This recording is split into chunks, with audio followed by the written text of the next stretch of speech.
이 법무부는 합동 감찰 결과를 발표하면서 피의 사실 유출 방지 대책도 함께 내놨습니다. 여론을 이용하기 위한 수사정보 유출 관행이 여전하다고 판단을 내린 건데요. 피의 사실 공표 요건을 구체화하고 규정을 어기면 진상조사와 함께 감찰과 수사가 가능하도록 관련 규정을 개정하기로 했습니다. 손효정 기자입니다. 박범계 법무부 장관의 수사지휘권 발동으로 지난 3월 열렸던 대검찰청 부장회의. 마라톤 회의 끝에 한명숙 전 총리 관련 위증 의혹은 재차 무혐의로 종결됐지만 회의가 끝난 지 45분 만에 구체적인 의결 과정이 특정 언론에 보도됐습니다. 피의 사실 공표와 같은 맥락에서 문제점을 들여다봐야 한다는 게 법무부의 합동감찰 결론입니다. 회의 종료 45분 만에 특정 일간지에 자세한 의결 과정이 보도되는 등 관련 보도량이 상당하였습니다. 3개월간 누적 보도 건수가 783건에 이릅니다.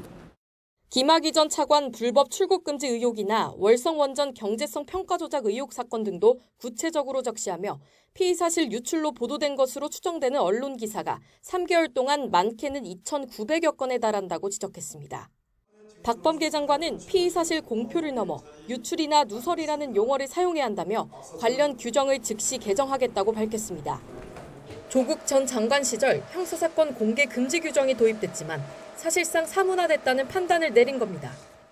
공보관이 아닌 사람이 수사의 초기, 중기에 수사의 본질적 내용을 수사 동력 확보를 위해 여론몰이식으로 흘리는 행위를 결코 좌시하지 않겠습니다.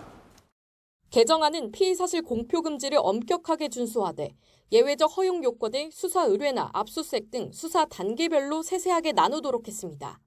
자의적 판단을 막기 위해 공개심의위원회가 사건 내용을 공개할 때 고려할 구체적인 항목도 함께 제시하기로 했습니다.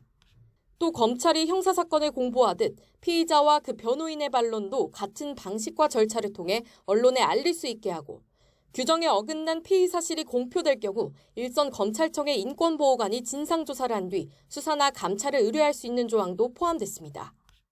다만 일각에선 법무부가 수사 상황에 대한 언론 보도를 모두 부적절한 수사정보 유출로 단정하는 것 아니냐는 지적과 함께 정권을 겨냥한 수사들만 피의 사실 유출 예시로 언급하는 등 이중 잣대를 적용한다는 비판도 나오고 있습니다.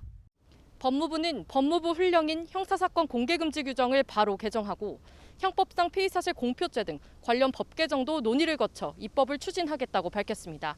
YTN 손효정입니다.